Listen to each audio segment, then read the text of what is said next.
बदकिस्मती की बात है कि कांग्रेस और उनके पार्लियामेंट मेंबरों ने कहा संसद चल रहा है कि वहां हम इश्यू उठाएंगे। स्पीकर कहता है कि मुझे गवर्नमेंट का इजाजत नहीं। क्या यही डेमोक्रेसी है? आज उन्होंने भी सबक लिया होगा कि आइंदा हम भी कोई ऐसा एग्जाम नहीं होगा जिससे यहां के लोग कुचल जाएंगे। जो यहां बायस्ड प्रेस है, आज के नौजवानों ने उनको शिकस्त दी है। जो यहां बायस्ड एडमिनिस्ट्रेशन है, आज के नौजवानों ने उनको शिकस्त दी है। कांग्रेस राहुल गांधी की क़यादत में सड़कों पर आकर धरना देता है और ये चलता रहेगा जब तक कि हम इस हुकूमत से छुटकारा नहीं पाए। जैसा कि आपको पता है कि मुल्क में क्या हालात हैं, बैन-उल-अक़वामी हालात क्या हैं, दिल्ली में क्या हालात है, क्योंकि आप ही तो वहां कवरेज देते थे। उससे पहले मैं कहना चाहता हूं कि आजकल की दुनिया में वो मुल्क तरक्की याफ्ता मुल्क माना जाता है जहां की एजुकेशनल पॉलिसी बहुत अच्छी हो, क्योंकि फर्स्ट एंड फॉरमोस्ट चीज जो कौम को देना है वो एजुकेशन है। जहां एजुकेशन पॉलिसी अच्छी है वो मुल्क तरक्की की तरफ गामजिल होता है। हमारे मुल्क में एजुकेशन पॉलिसी जब तक कांग्रेस रूल कर रहा था बहुत अच्छे डगर पर चल रहे थे, रिफॉर्म्स हो रहे थे, चाहे नेहरू जी के वक्त, इंदिरा जी के वक्त, चाहे राजीव जी के वक्त। मगर बदकिस्मती इसलिए पिछले 12 सालों से इसमें आरएसएस घुस गया है और उन्होंने एजुकेशन पॉलिसी को तहस नहस किया है। उन्होंने इनरोड्स किए हैं, हमारी हिस्ट्री को वो चेंज करना चाहते हैं।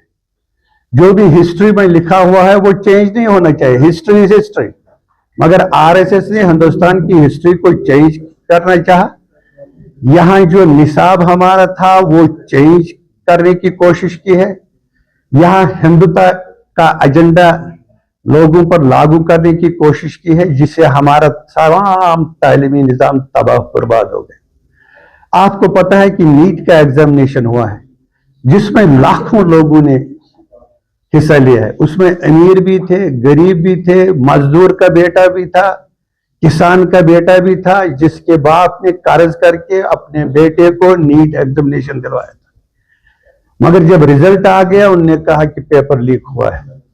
मायूसी की लहर दौड़ गई है सारे मुल्क में, न सिर्फ स्टूडेंट्स में बल्कि स्टूडेंट्स के पेरेंट्स में भी, लोगों में भी, ब्यूरोक्रेसी में भी, लॉयर्स में भी, जजेस में भी, हर एक इसमें इन्वॉल्व है, क्योंकि हर एक का बेटा डायरेक्टली और इनडायरेक्टली नीट एग्जामिनेशन में बैठा था। एक लहर, मायूसी की लहर दौड़ गई और छात्र जब तंग आ गए वो जंतर मंतर पर आए, आईनी तौर पर पीसफुल डिमॉन्स्ट्रेशन में बैठे हैं। उनने कहा कि जो इसमें मुलव्वस है हमारा तकदीर तो आपने तबाह बर्बाद किया है।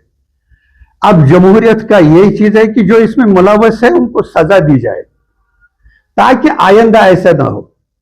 मगर बदकिस्मती से हमारी डिक्टेटर जो गवर्नमेंट है उन्होंने उनका एक भी नहीं माना, उन पर लाठीचार्ज किया, उनमें पैलेट गन चलाया है, उनको टॉर्चर किया गया है, चाहे मर्द थे, लड़कियां थे।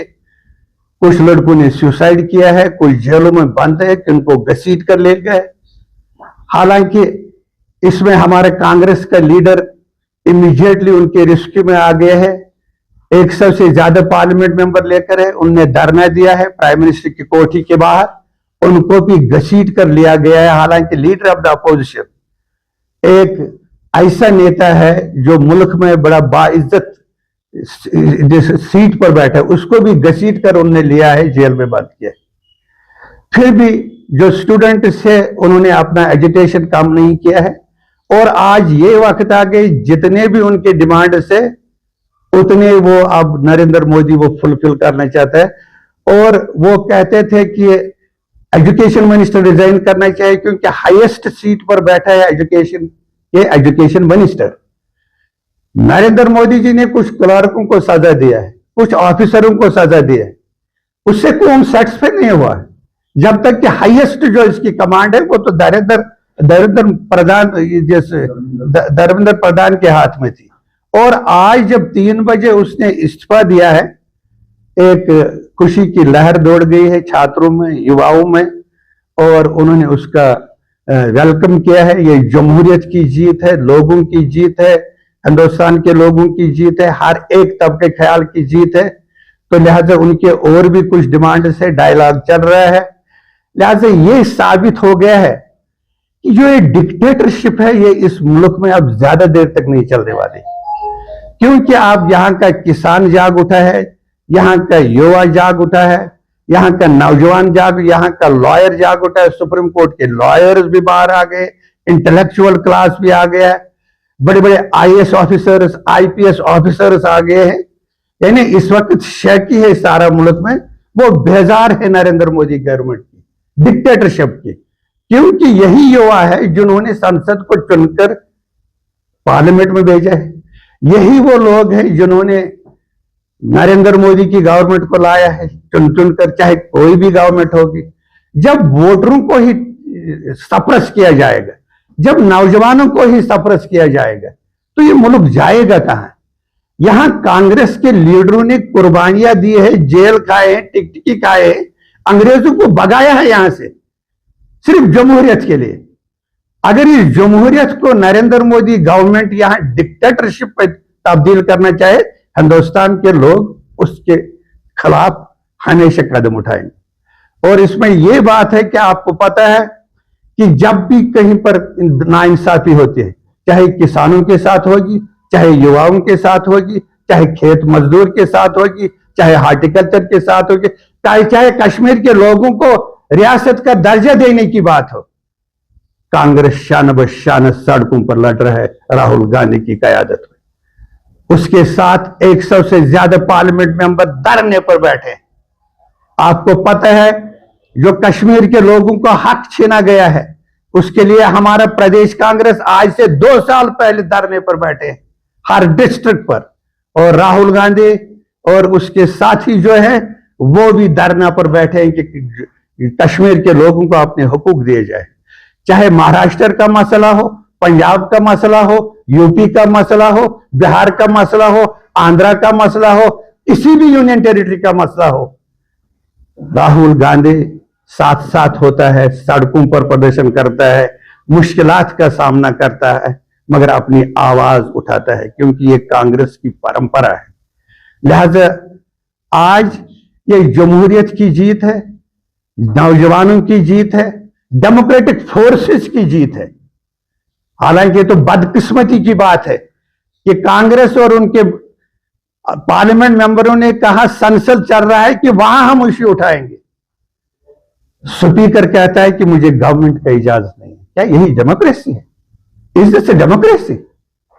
डेमोक्रेसी का नाम है जहां गवर्नमेंट होगी वहां अपोजिशन होनी चाहिए। जब तक अपोजिशन नहीं होगी गवर्नमेंट अच्छे रास्ते पर नहीं चल सकते। ये कुचल रहे हैं।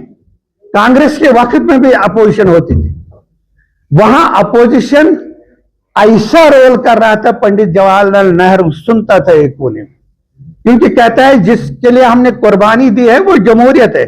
जमहूरियत है गवर्नमेंट और अपोजिशन का एक ही रोल होता है। ये लोगों की ये हमें रोड मैप दिखाते हैं किस तरह चलना है।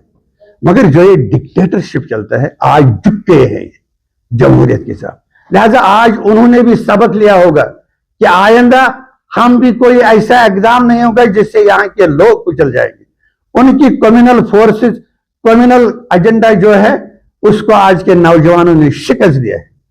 जो यहां बायस्ड प्रेस है, आज के नौजवानों ने उनको शिकस्त दी है।